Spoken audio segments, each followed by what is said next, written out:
जय मां पंचांगुली देवी। सितंबर का महीना धनु राशि वालों के लिए कोई बड़ा काम इस महीने आपका बन सकता है। कोई रुका हुआ कोई पेंडिंग ऐसा इशू था वो सॉल्व हो सकता है इस महीने। सेहत का ध्यान बनाए रखना चाहिए।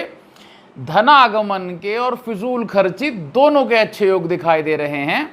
नेताओं को, खासकर जो मतलब प्रॉपर पॉलिटिशियंस हैं, उनको कोई बड़े लाभ हो सकते हैं। इस महीने कोई गुप्त विद्या आपको फल दे सकती है और इसी के साथ ही किसी अपने का वियोग अथवा किसी अपने के साथ में कोई बड़ा डिस्प्यूट भी इस महीने आपका हो जाएगा। तो विस्तार में बात करते हैं। आपकी मासिक कुंडली लग चुकी है।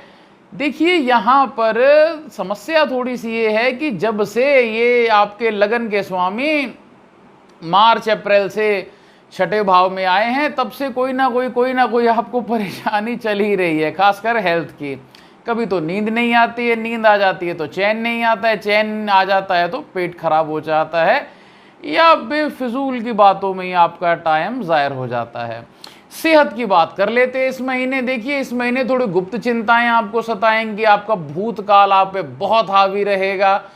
कुछ ईएनटी की समस्या और पेट की समस्या आपको रहेगी। ये कब तक? 16 तारीख तक। 16 तारीख के बाद में कोई बड़ा काम सिद्ध हो सकता है, कोई बड़ा मुकाम प्राप्त कर सकते हैं। पॉलिटिशियंस को बड़े लाभ के योग बनते हैं। 16 तारीख के बाद में कोई मनोकामना भी आपकी पूरी हो सकती है। धन पक्ष के बारे में बात करते हैं धनु राशि वालों। 1 से लेके 10 तारीख तक आपकी कमाई और खर्चे दोनों दिखाई दे रहे हैं। कमाई भी ठीक ठाक होगी और खर्चे भी। यहाँ थोड़ा आप समझिए कि 4 तारीख को जब बुध सिंह राशि में उदय हो जाएंगे तो व्यापारियों को थोड़ा सपोर्ट मिलेगा।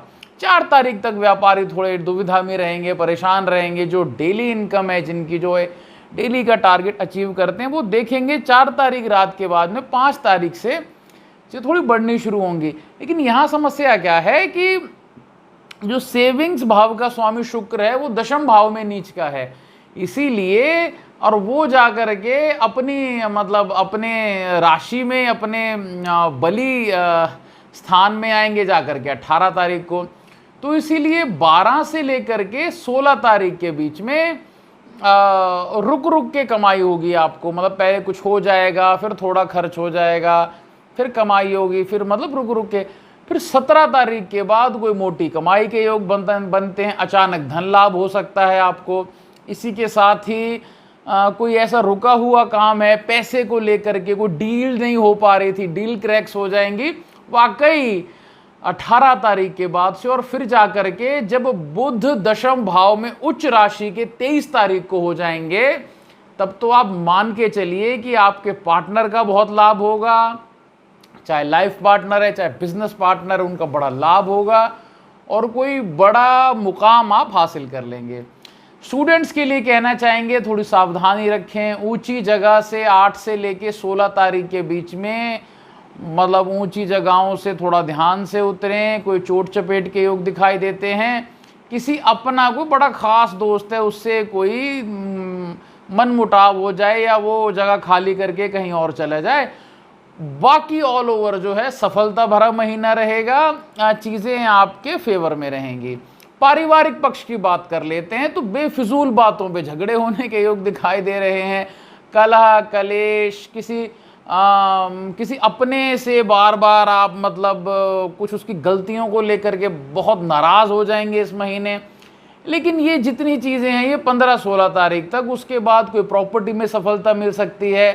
कोई प्रॉपर्टी खरीदने के, बेचने के, कोई वाहन खरीदने बेचने के योग बहुत अच्छे बनते हैं। पैतृक संपत्ति से बेहतर लाभ दिखाई दे रहे हैं, क्योंकि यहाँ पे आपका जो अष्टमेश है वो भाग्येश भाग्य के साथ में है। तो इसीलिए यहाँ पे पैतृक संपत्ति के बेहतर योग बनते हैं। माता की सेहत कहें तो ठीक ठाक ही रहेगी। पिता की सेहत इस महीने के आधे तक उतनी अच्छी नहीं रहेगी। उसके बाद पिता को कोई बड़ी अचीवमेंट प्राप्त हो सकती है। छोटे भाई बहन को स्ट्रगल दिखाई देता है। बड़े भाई बहन को सेहत में नुकसान और उसके बाद फिर बेहतरीन लाभ आधे महीने के बाद में। आपके हस्बैंड, आपकी वाइफ, जिनके साथ आपके प्रेम के संबंध हैं, यहाँ तरक्की के तो योग बहुत बेहतर बन रहे हैं। लेकिन कुछ कुछ चीज़ों को लेकर के मिसअंडरस्टैंडिंग्स भी होंगी। 18 तारीख के बाद में कोई बड़ी अचीवमेंट, कोई बड़ी डील हाथ लग जाएगी। नौकरी पेशा वाले हैं तो भी आपके हस्बैंड, आपकी वाइफ है जिनके साथ आपके अच्छे रिश्ते हैं, कोई बड़ा मुकाम हासिल हो जाएगा। नौकरी पेशा वालों के लिए बात कर लेते हैं। देखिए 1 से लेके 15 तक 2 बातों को थोड़ा समझ लीजिए। यहाँ पे दशम भाव में शुक्र नीच है और केतु हैं। अब मतलब एक बात समझिए, अगर आप एक चाटुकार इंसान हैं, आप बॉस की बड़ी चाटुकारिता करते हैं, उन्होंने एक कदम रखा और आपने कहा वाह आप क्या चलते हैं ऐसा कुछ अगर आप मतलब ये बड़ी विद्या जानते हैं ऐसी आप, तो मान के चलिए आपके लिए ये समय बहुत अच्छा रहेगा। 1 से 15 तक हायर अथॉरिटीज़ आपके फेवर में रहेंगी, चीज़ें आपके लिए बेहतर रहेंगी। लेकिन अगर आप एक मध्य मार्ग में चलने वाले हैं, सच को सच बोलने वाले हैं, तो वहाँ हायर अथॉरिटीज़ के साथ आपका झगड़ा रहेगा, विवाद रहेगा, कलीग्स के साथ आपको परेशानी रहेगी। लेकिन 17 तारीख के बाद कोई तरक्की, कोई खासकर ऐसे लोग जो एक ऐसी जॉब में मझधार में फंसे हुए हैं कि वो पूरी गवर्नमेंट भी नहीं है, कॉन्ट्रैक्ट बेस पे है, तो नौकरी आपकी पक्की हो सकती है। हायर अच्छा जो प्राइवेट में है वो उनको नई नौकरी लगने के योग बनते हैं। कोई ऐसी डील वो क्रैक करवा दें अपने ऑफिस की जिसके कारण उनको कोई बहुत एप्रिसिएशन मिले, पैसे में भी, डेजिग्नेशन में भी। तो इसीलिए 17 तारीख के बाद चीज़ें आपकी बेहतर हो जाएंगी। उसके बाद 23 तारीख के बाद तो आपको मतलब अचानक कोई बेहतर योग, कोई अचानक आपका भाग्यशाली योग, क्योंकि दशम में जब बुध उच्च का हो जाएगा और सूर्य साथ में होंगे, भाई वाकई बड़ा जो बुधादित्य योग। अच्छा इसमें एक बात और ध्यान दें, जो राजनेता हैं वो भी उनको 23 तारीख से कोई बड़े राजनीति के भी योग बन जाएंगे। बात करते हैं बिजनेस पर्सन के लिए जो व्यापार करते हैं। पहले हफ्ते के बाद धीरे धीरे बढ़ोतरी शुरू होगी। 8 से लेके 16 तक पैसे भी आएंगे, बड़े लोगों से मिलना जुलना भी होगा। लेकिन व्यापार में कोई ना कोई ऊंच नीच चलता रहेगा, कभी ऊपर कभी नीचे। फिर 18 से लेके 23 तक और 23 के बाद आपकी कोई अचीवमेंट प्राप्त होगी, व्यापारी मोटा धन कमाएंगे।